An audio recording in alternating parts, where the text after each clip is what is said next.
I guess if we get up here quickly, we'll have a seat in the back. Joe, we also need you up here. You need a mic on.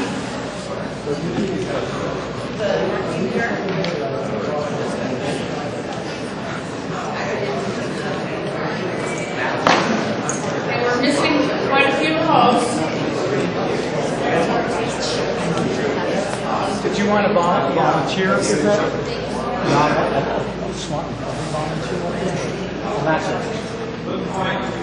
You're looking for the groups. One person from each breakout. Oh, from each breakout? Oh, Yeah. Okay. You're looking for the group facilitators up here. Did you lead? Oh, you did lead us. Yeah, you are. Yeah. On my phone. Yeah. I can confuse Susan.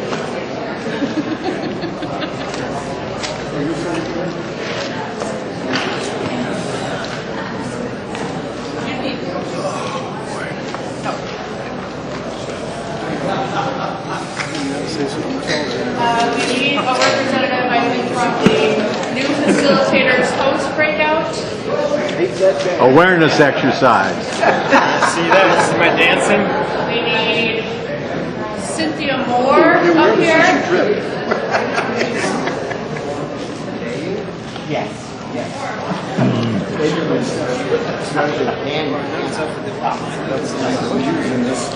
Dan, we need Dan up here. I see him in the back corner.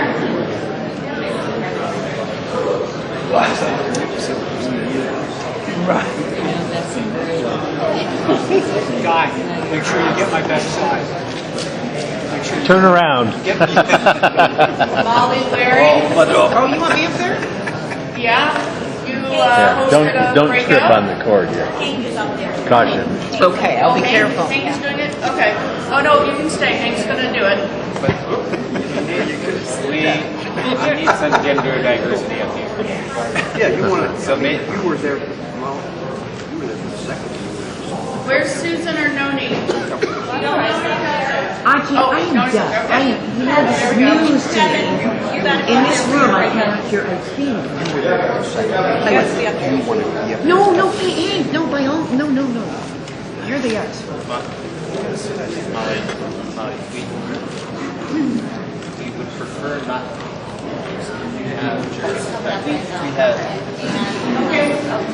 we need more women up here. Okay, well, we're waiting for Kevin. Right, because We have a Hank very actually can't do woman. PSA. And that doesn't mean the old airlines. Public service announcement. For those of you that have never attended or don't know about the smart management meetings that take place on Mondays and on Wednesdays. Can you all hear me? How about now? Okay, for those of you who do not know about the smart management meetings that take place on Mondays and Wednesdays, this is a personal invitation for you all to come in and join it. For those that are new facilitators, you're going to find out that if you have any questions or answers, there's a whole bunch of us that might be able to help you come up with those answers. Also, there's problems that people have in meetings. We have some of those answers too. Joe facilitates those meetings. And Dennis up here also is a presenter for those meetings. But we have a number of us that have been doing this for quite a while. And we can be really helpful in helping people who really have problems. So please look into we have smart management meetings and join in. Find a very good time. 8 a.m. on Wednesdays. No. Monday. Not 8 a.m. p.m. Australia, say that. Time zone problem. Okay. On Mondays, it takes place at 10 o'clock Eastern Time. And on Wednesdays, it's 8 o'clock Eastern Time. What about the Saturday meetings? And the Saturday meetings will probably start up again. Bill Abbott, we kind of had a little get-together and said because people weren't showing up during the summer months, that those will probably start again. And those are tutorials that go way, way back. And they're really interesting also, can really help with things. Those are the one on Saturdays, which will be the tutorials, is 2 o'clock p.m.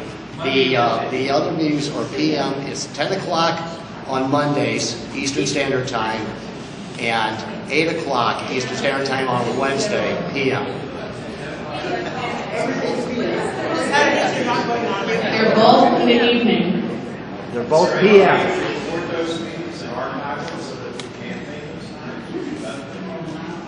Good idea.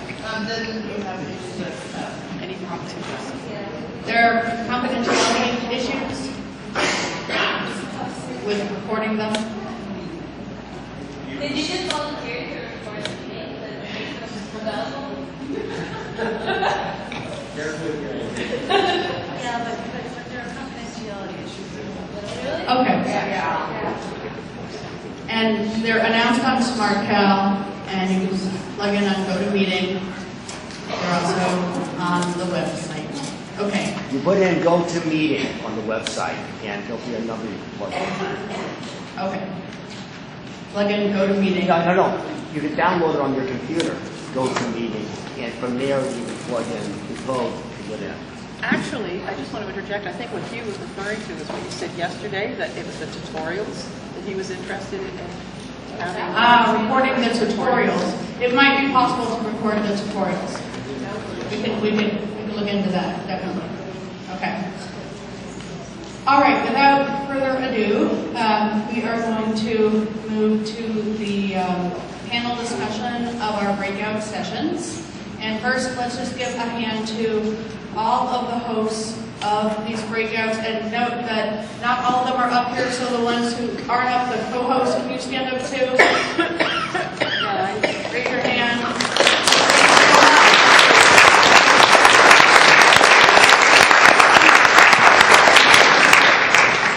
I know some of the discussions were probably pretty interesting and lively. Some may have gotten a little off course. Some may have revealed some interesting things. And Joe is here to help make some sense of what we may have found out. So you have your mic. I'm going to use this to pass around. Okay, so we're going to start with the growing more meetings, Kevin. Give us a little summary of what went on, high points. Actually, we probably could have spent both hours just talking about this. Will you introduce yourself? Oh, sure. I'm Kevin Minnick. I'm the Regional Facilitator Chair for Smart Recovery. We had a great discussion, especially the first round. We created a list of some things that we thought were... Closer to your mouth. I can't hear you. You guys hear me now? How's that? Sorry. You wouldn't think that I worked in broadcasting for 7 years, but okay. These are the issues that came up. Having more facilitators, location, finding your audience, media presence, the care and feeding of meetings, facilitator burnout, and then a growth plan. And so we tended to focus a lot more on our facilitators and how can we maintain good facilitators, how can we keep facilitators from burning out, and then how can we nurture our new facilitators, because up to now we really haven't had a whole big plan in order to do that. And I know that there's some plans in the works by which we may be able to do some mentoring, and I would like for us as regional coordinators to work with our newly created local coordinators to do more stuff like that. So that would be a way by which we can ensure that we have consistent meetings and that the meetings are actually smart meetings and not some amalgamation of smart and whatever else came along. As far as location, I know that a lot of our people in our meeting talked about the fact that they had to pay for some of that stuff, and we talked about places where you all could find free places to go, and even if you couldn't find a free place, maybe you could do a little scratch my back and I'll scratch yours, and it would work out fairly well from that. And then probably the biggest, one of the biggest things that we talked about was just keeping facilitators from, feeling like they're out there by themselves and burning out, which is a really, really major issue. Which, I'll just say this, one of my issues is always, guys, if you're doing more than 5 meetings a week, you're doing too many. You need to take a little bit of time, okay? If you haven't got somebody, you get somebody. Yeah, it's sometimes more than 2, depending, right? Yeah, I two. appreciate everybody that came to that meeting, and I think that everyone that came gave absolutely perfect feedback. We had some good, lively discussions about all kinds of things off track, of course, but that's the part of the smart meeting. And I hope that we got some ideas out. I would like for all of us to start thinking about, this is just me, and I talked to Mark about it, a growth plan, a national growth plan by which we no longer attract, but we promote. So we can do that. Okay. Any comments by, Yeah, I'd like to make one comment on if you're doing more than X number of meetings. Yeah, I'd like to make one comment about if you're doing more than X number of meetings. There was some discussion here between, I would like to add, if you're not growing your replacement facilitators, you're not doing it right. Excellent. Oh, God, thank you for reminding me of that. Yeah, we talked about planned obsolescence as one of the things that we need to do as facilitators, is plan for the fact that you're not always going to be there. Have that meeting ready to go so that you can step out and somebody can pick it up and then we'll keep thinking and stuff. So there's part of that process that needs to be touched on. Oh, somebody else wants to talk. I just want to say something because I'm upset that I missed that meeting because I couldn't attend any of it because I did my own. One thing that we're doing in Toronto is we started a mentor support team because we don't have the sponsorship aspect, but it's all the support person aspect. And we have a mentor support team who I am grooming to take facilitator training by being important. And they text each other, they do safety checks, thumbs up, somebody that you call when you need to call. And out of that group, I'm just now going to propose a facilitator support team. So they take the training, they are facilitators, and then I'm going to be asking the facilitators that are currently doing meetings to get ill every now and again. And they're going to be able to take meetings, and once they've got their feet wet and they've had 2 to 3 meetings, then they will start a meeting, because that's what we've had happen with 2 guys. So it's about encouraging them to just get their feet wet, do 2 or 3 meetings, and then, hey, well, how did that go? That went really well. Well, maybe you're ready. And if they're not ready, I've got a place right now that's giving us space. It's on the subway. I've got 2 guys right now. One's just going into training, one just finished. I'm going to propose that they each give me 2 meetings a month. So one can have 2 meetings, the next one can have 2 meetings, and it's not the big commitment. The thing that I find is most difficult is commitment. People don't want to commit, or they think it's too much. There's a lot of material on the website and in the training about what to do to start a meeting, which a lot of them said they got overwhelmed because I'll find you space. okay, for the next subject, new facilitators and hosts feeds right into the subject that we're bringing up now, is about how to start and getting people to move up the scale from hosts up to facilitator. Tony? Yes. Hi guys, I'm just a representative of the 3 of us. Also your motion. I'm just a representative for our team that did the host and facilitators.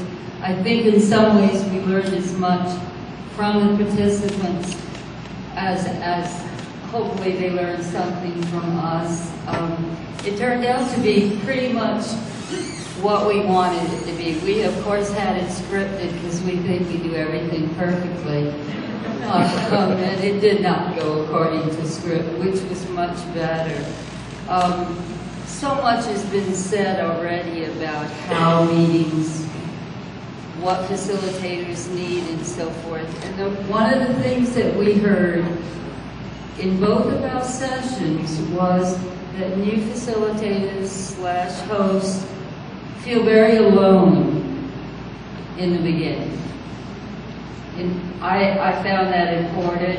I remembered how it was, and I just mentioned that as something that I hope in the future, not necessarily just from the central office, but can be addressed.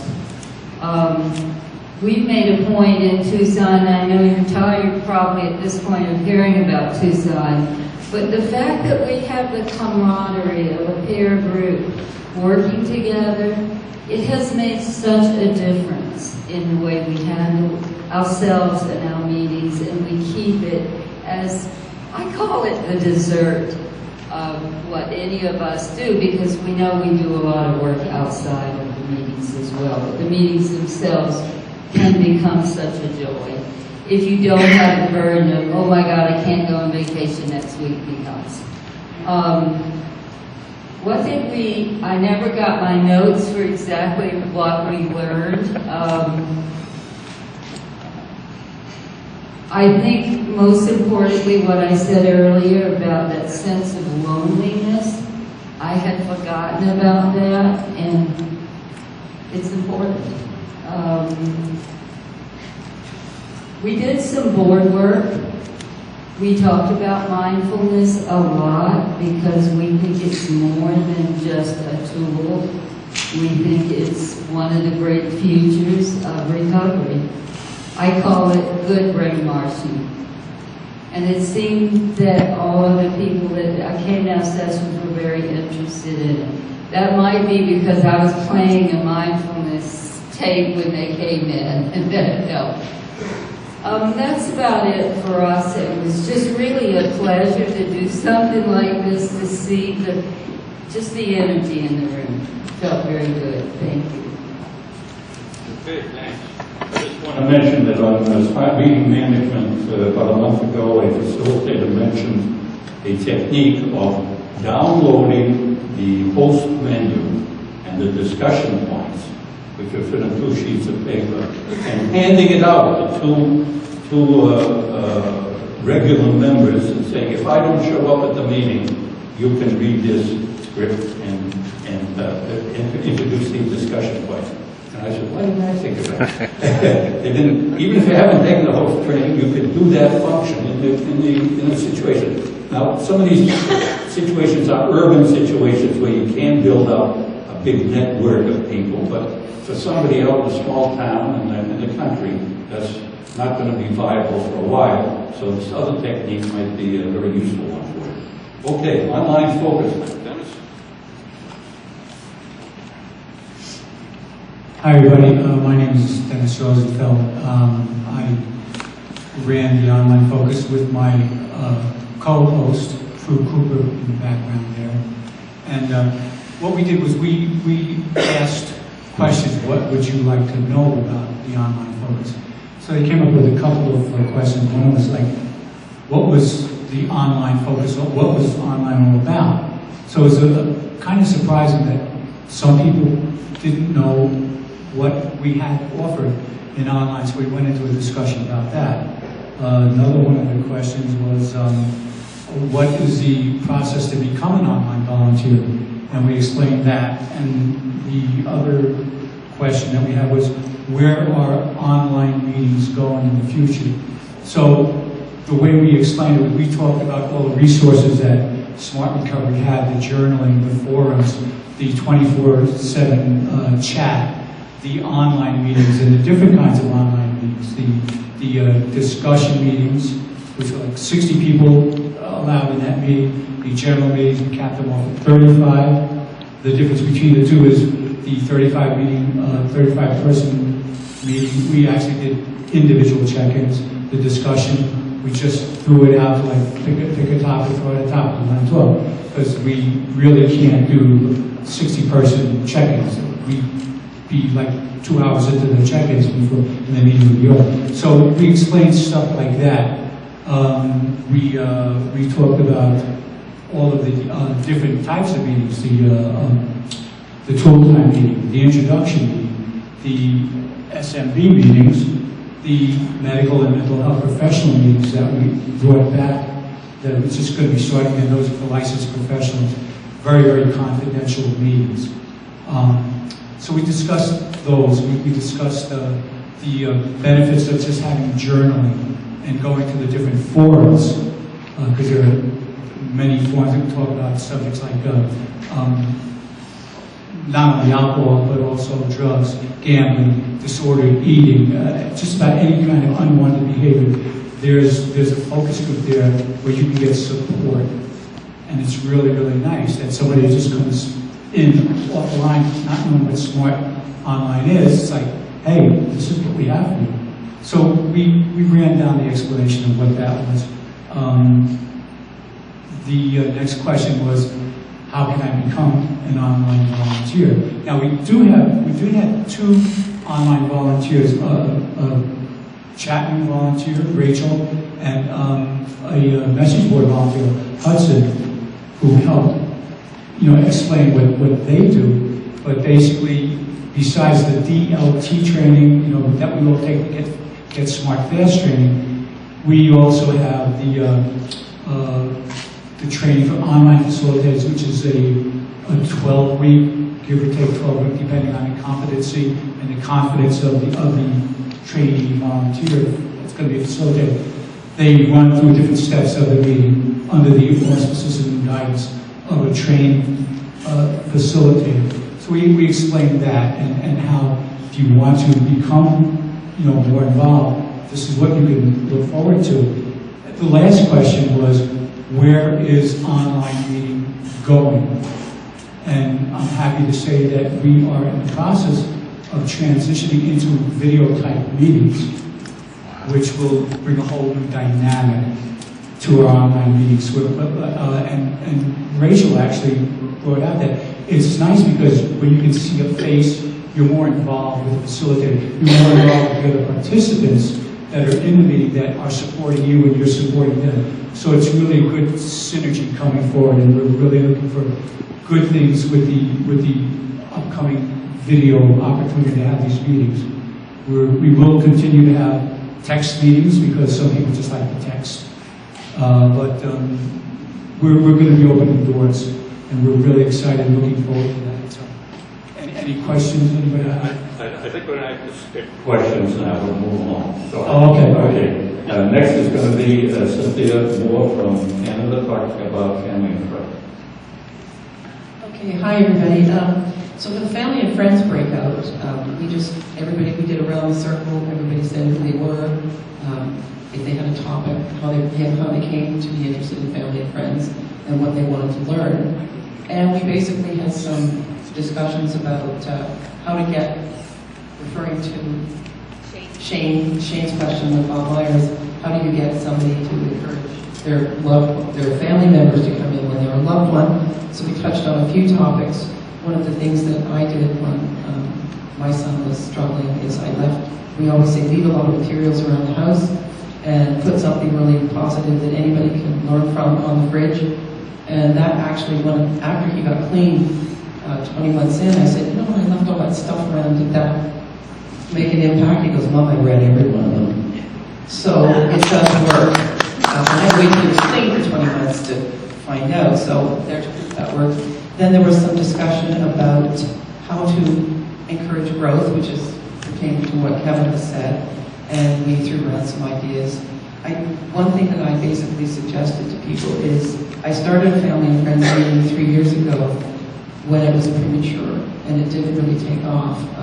We didn't have as many open meetings, so my thought is that you get your good foundation. We now have 7 open meetings, and we were having requirements. People were calling up. So from that group of 7 meetings, we now have a core group of about 10 family and friends members. Advertising is something I'm interested in doing, and perhaps some radio. Just public service announcement is what Bob Myers mentioned. So I'm thinking that might be a useful thing to get some attendance. And then we had a discussion about, they wanted to know some of the things that I could share because there weren't a lot of topics. So I basically went through the 3 first rules. Rule number 1, don't ever engage with a person that is in an altered state. And then I would ask the question, well, why do you suppose that is? And then everybody came up with some great answers. And then the second one is, don't tell them what to do, because people don't want to be told what to do, and you're just going to, nothing good's going to come out of that. But I would ask the question, and then all the group members would come up with why that's an important question. And the third one is, don't ask too many questions. People are under scrutiny all the time. They're not in a good place. They really don't want to be engaging in conversations with their loved ones. And the thing about don't engage with somebody when they're altered, timing is everything. When is a good time to engage with your loved one? And from the regular groups, we pick brains, and they basically come up with, well, if I've been wasted all night, and I've had some sleep, maybe not the best, and then I've had some food, I don't mind talking to my mother then. So we always encourage parents to, don't make the breakfast for them. wait till he's made his breakfast, he's had his breakfast, and then you ask permission, like the MI situation. Is it okay if we talk about what happened last night? I felt really uncomfortable and I was really worried about you. You came home really late. I'm glad you got home. As Bob said, when they come home, you just say, glad you're home safe, I'm off to bed. So we talked a lot about that and how we can get a positive outcome from. Okay, thank you. Okay, thank you very much. Matt? Is there any from our participants? Yes. Hi. So this was the session that, I'm Matt Frank. I facilitate both online and face-to-face in New York. And this is the session that Randy Lindell and I led. And so on the topic of learning from participants, we talked about two areas of learning from participants. One is learning from participants about recovery techniques. And I'll share a couple of the ones that we learned. One mindfulness technique that I learned from my participants was a 1, 2, 3, 4, 5 technique, or rather 5, 4, 3, 2, 1. So in the moment, write down 5 things that you see, 4 things that you hear, 3 things that you feel with your sense of touch, 2 things that you smell, and 1 thing that you taste. So that's a mindfulness exercise. It's pretty easy to do. It's pretty easy to learn to lead. If you're looking for mindfulness techniques to incorporate, and it's something I learned from a participant. Another exercise was make a gratitude list of 5 things that you are grateful for today, and then tomorrow make a new list of 5 things you are grateful for that with none of the same things on the list. That's another technique someone learned from a participant. And we learned a sort of non-technique, which was the phrase, we remember, but we don't reminisce. So in recovery, it's helpful to remember a few of those key moments that have motivated us to change, but we don't need to reminisce about all of the details that got us step by step. So those were 3 of the techniques we learned from participants about recovery. And then we also learned a few techniques for meeting facilitation, of which the big theme is participants learn more from each other than they learn from us as facilitators. So the rule of thumb is a meeting is going well when my upper lip is in contact with my lower lip. The advantage of this is that I, as a facilitator, don't need all the answers. It's good for the participants in recovery who are learning, and it's good for the participants who are offering the help, because offering help is a motivation. So that's some of what we learned about meeting facilitation, and I'll leave it there. I'm sure all of us who are facilitators will agree that we learn something at every meeting. I've done over 3,000, and I can honestly say I've learned something at every meeting, still learning. Okay, criminal justice, Chuck? Hi, I'm Chuck, and I did criminal justice in the courts with Bill Stearns. One of the things that we learned, first of all, is that there's a lot of people doing things all over the world. We had people doing great things in the first group there from California, from Texas, Canada, Carolina, a lot of different programs and different ways that they're using smart recovery in the court system, in the jails, and in the prisons. One thing that was common was that it took persistence. It was persistence that got in. It's not always easy, despite places all over the country that, depending on where you are, we're still not always accepted. And part of our discussion was on how to be accepted and how to get approved. Sometimes even as simple as just having the court verifications aren't that easy. Even having that, the courts accept those and the struggles with that. But we talked about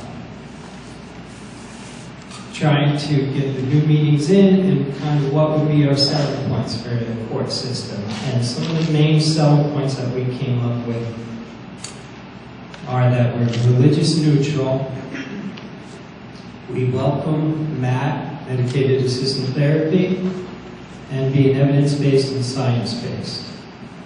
So those were the main selling points. And we talked about we had Joe come in, so we talked a little bit about the history of how the smart recovery got started in the prison system. And then we talked about most recently the Australian study, which Joe knows most of the details, but I think the big one, right, the headline is that it's 42% reduction in violent crimes after 2 years. That's it was 27,000 people who started off, and it ends up being about 3,000, right? Joe knows the details better than the numbers. 30,000. 30,000. They cut it down to 6,000. Yeah, pretty impressive. But that's a real big study. Okay. Thank you. Molly, are you going to give us?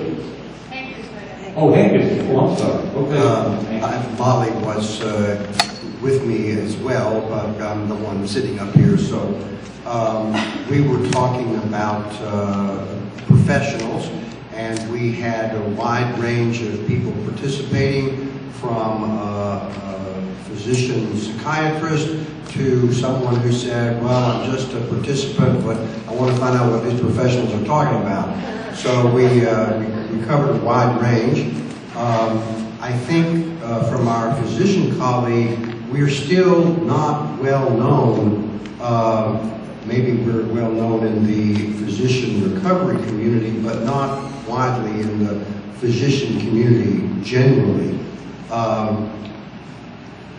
We are well known otherwise, but misknown. Oh yeah, I've heard of Smart Recovery. That's the outfit that teaches moderation. So we're still in the professional community having to deal with that issue because we're not going to send people there for that reason. We also talked about are we able to collect and publish data on even those who are participating in Smart Recovery groups, even the numbers. Our colleagues in Australia who might want to take a moment, I know we're trying to get through the panel, but noting their ability to collect all the information in terms of numbers of who's showing up at meetings, which here in the United States is not something we're readily able to do. And then the issue of if you're facilitating Smart Recovery therapy groups, or you might say smart-oriented therapy groups in your facility, and then you also facilitate real Smart Recovery mutual aid groups, and then you have some crossover between both patients and participants. How do you keep that kind of thing straight? It may be somewhat difficult for the participants, but certainly the professionals have better keep it straight. And one good rule is therapy groups in putting notes in patient records, and mutual aid groups end in nothing. So I think that's about it. Okay, thank you. Expanding diversity in SMART and hospital. Well, not reflective of the importance of this subject, we had by far the smallest turnout. So I'll keep my comments equally brief. We heard from everybody. Everybody spoke. There was a diversity of different interests of what was meant by this. We had a lot of good ideas. We had a sharing. We heard a couple of stories. We heard about the Smarts Board, your journey with diversity as well. And we even gave the president a task to examine something. So there might be a possibility of a little outcome. We might, it's a secret, but we might have that coming, depending on what he finds out.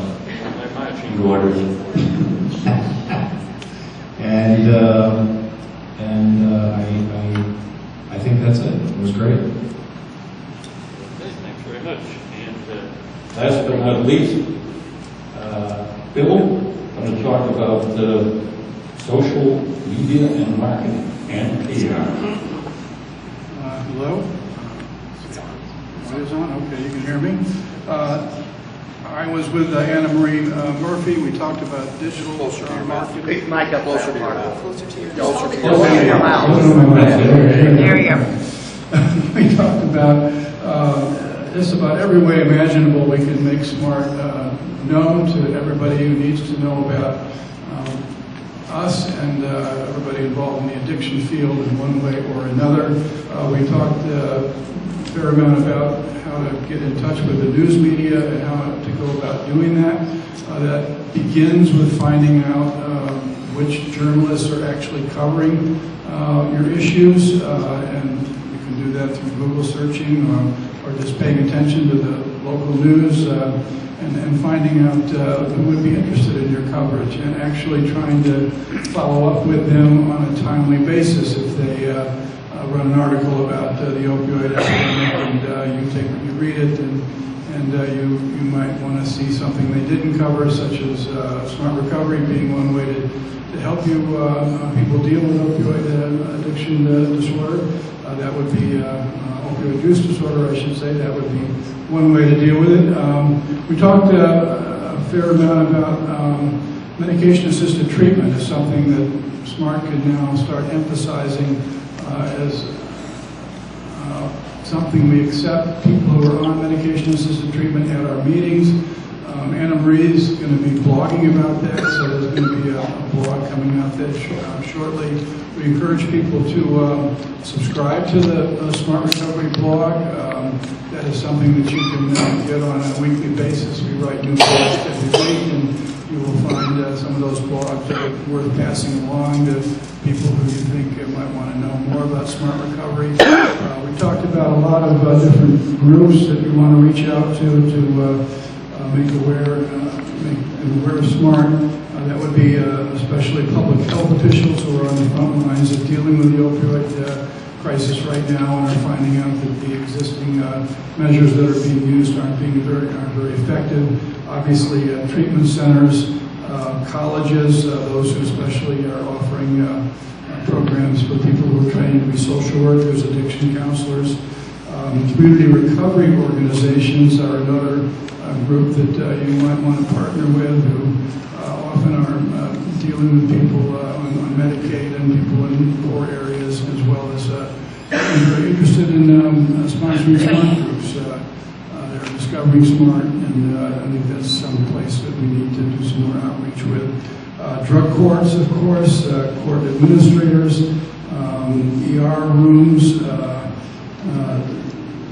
harm reduction treatment organizations. I guess one individual had success reaching out to them. We talked a little bit about some of the messaging we might want to use, positioning SMART as an aftercare or a long-term care organization as a way that we can extend the treatment that people are currently getting.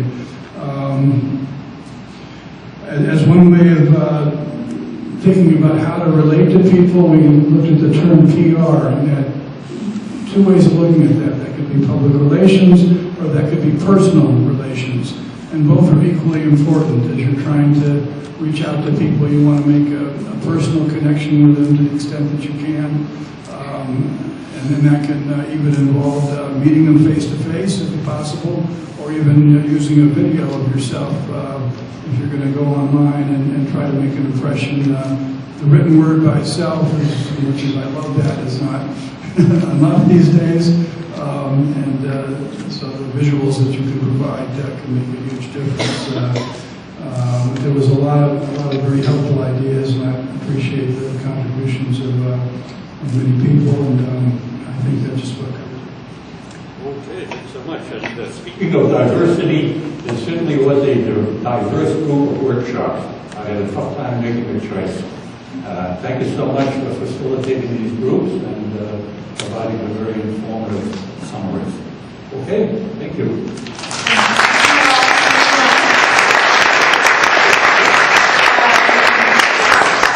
Thank you, everyone. So the official program is over, but we do have a very lovely dinner this evening, which which will be at 6 o'clock in the same room where